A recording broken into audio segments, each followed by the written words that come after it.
Today we're talking about one of the greatest books ever written, Crime and Punishment. I'm really excited to be talking about one of the greatest books ever written today. Of course, it's Crime and Punishment by Fyodor Dostoevsky. Dostoevsky is this Russian brilliant author. He is my favorite, and he's generally considered the greatest psychologist in the history of literature. Before we go any further, don't forget to like and subscribe if you enjoy my content. It helps out a ton. And go grab a favorite beverage of yours. I have my coffee right here. Fyodor Dostoevsky was a Russian author that lived during the 19th century. He is particularly well known for his psychological novels and his study of human nature. Sort of peering into the human soul is what he has been able to do and has done in such a masterful way, which is why he's considered, one of the greatest authors of all time, certainly one of the Russian greats. So let's dive a bit into the novel. And before we go any further, the version that I have is this Penguin Classic one, translated by Macduff, which I think is a very well-renowned translation. Obviously, if you can read it in Russian, that's preferable. I don't know Russian, and so I'm reading it in English. So in this book, we meet a protagonist called Raskolnikov, who is this ex-law student living in utter poverty in St. Petersburg. And as with many of Dostoevsky's characters, Raskolnikov is a name that has a significance. I think it's Raskol is Russian, meaning something like schism or split, which signifies this protagonist sort of splitting or being separate from normative or normal society and sort of moving into a different direction from the herd, one could say. Now, this split from society is embodied and portrayed through an essay written by Raskolnikov when he was a student. The essay is called The Exceptional Man, and it's this idea that once in a while there comes a man that has the right to rise above the moral code of society to be able to execute and achieve a greatness. And in a way, the exceptional man or the extraordinary man is not the man that plays by the rules, but he's the man or woman that sets the rules that the others may play sort of around or play to. And this idea is very akin to Nietzsche's Übermensch in a way, this overman that sort of sets his own agenda and does not answer to other people's lowly morals, essentially, which people generally follow because they're too weak to step outside of those bounds and outside of those boundaries set by other exceptional men. And the way that he sort of justifies this is, I have a quote here from the book, which is, "What do you think? Would not one tiny crime be wiped out by 1,000 good deeds?" And this is the rationale behind it, which is that you, as an exceptional man, you may be able to make transgressions in order to achieve greatness and beauty and wonderful things when you look at the whole sum of the man's sort of contributions to the world. So Raskolnikov believes that you can split human beings into two categories, the ordinary and the exceptional. Obviously, he believes that he falls in the latter category. These are men like Napoleon, which is an example that he uses in the book. And essentially, this story revolves around him testing out this theory. So Raskolnikov happens to know this wretched old pawnbroker called Alyona.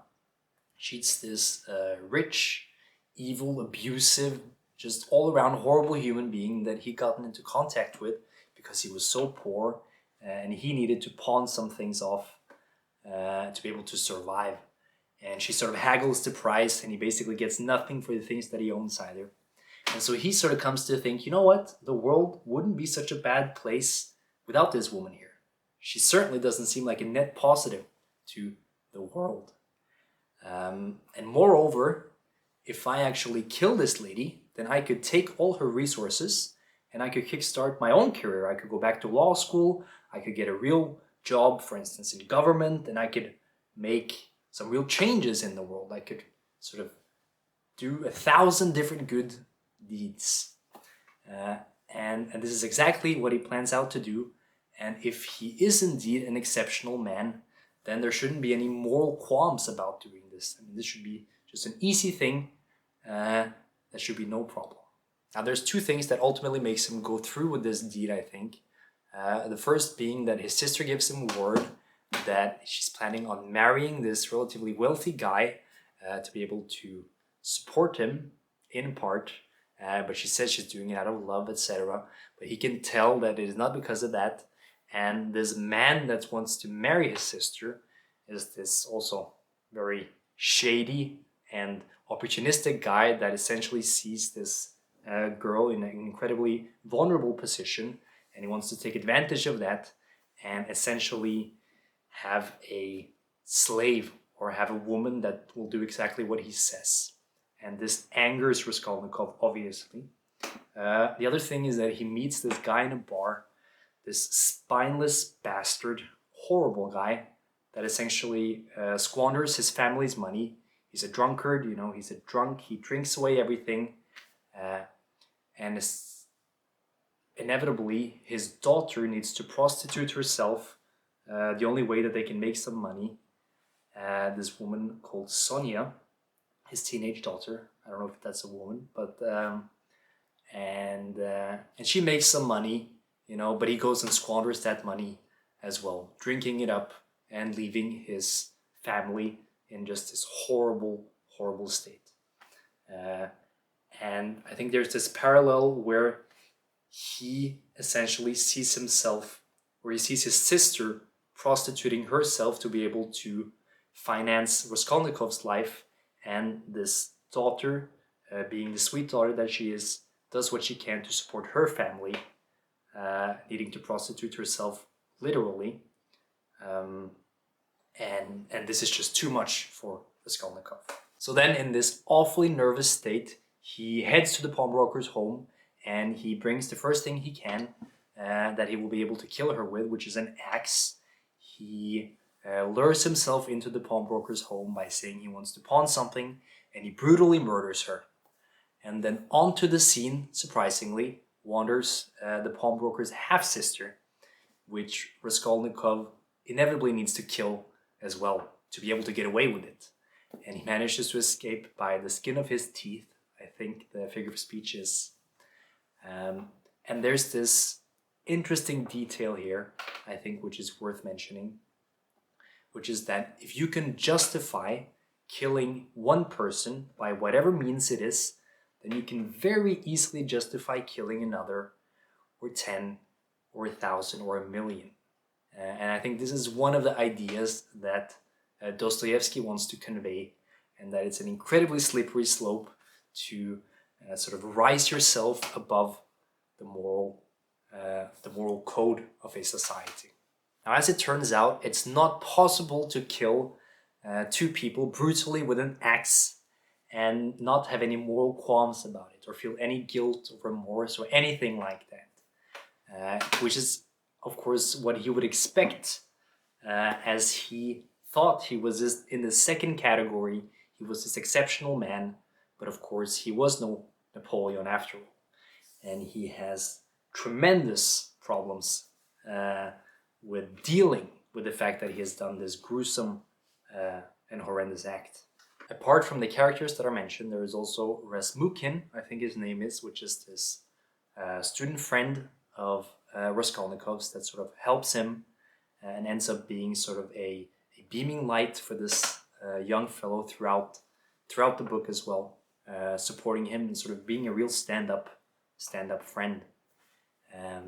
And Sonia, that I mentioned earlier, also becomes an important character in the book, and she's probably the loveliest and most wonderful character in the book, sort of with the kindest heart, and she turns out to be this deeply Christian girl, despite being a prostitute, she's the sort of the most beautifully portrayed person in this book, I think.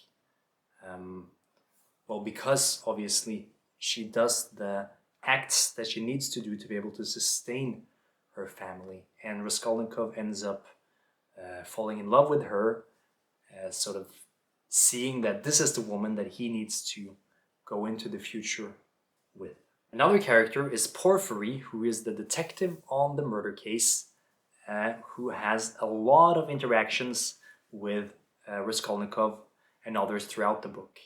And this is very interesting because he's obviously this very smart, intelligent detective that has a very good understanding of human nature. And he understands very quickly that Raskolnikov might very well be the murderer of this old pawnbroker and the half-sister. And he has read that essay that Raskolnikov wrote called On Crime, maybe it was actually, now that I think about it. And so he can sort of deduce that what has actually happened here is that he's been trying to apply those ideas practically, essentially. And that's also a very interesting dynamic throughout the book between those two. There are so many things going on in this novel through its main plot and diverse subplots throughout. What I love about it is that it touches on so many interesting ideas. One primary one being one found in the title of the book, I think, Crime and Punishment, which is that there is no crime that goes unpunished. That is to say, you cannot get away with doing anything because your conscience will punish you if the judicial system will not. Another lurking danger when there is no God is that there is no objective morality that you need to adhere to. And if you're a strong man or woman, then you can essentially do as you like. And that can have catastrophic consequences. And there's also a danger really lurking in behavior motivated by rational utilitarian thinking, as we saw with Raskolnikov, because you can easily make a calculation that someone is worth killing if they are a horrendous person, and it can elevate your own status to be able to go on and do wonderful things, right? But this doesn't take into account the inherent sacredness of human beings. The last and perhaps most important thing is that one cannot be saved, to use a Christian term. Perhaps another term would be in harmony, at ease, to rest with a good heart, unless you repent. That is, you confess to all the despicable acts that one inevitably does. So Crime and Punishment is this brilliant, fascinating novel that peers deeply into human nature. I absolutely adored reading it. If you think some of the things that I talked about today sound interesting, then you should definitely check this book out as well. I hope that you enjoyed watching the video. Let me know what you think about the book if you have read it already. Perhaps you agree or you disagree with some of the things that I've said. I'd love to hear all about that. So thank you so much for watching, and I will see you next time.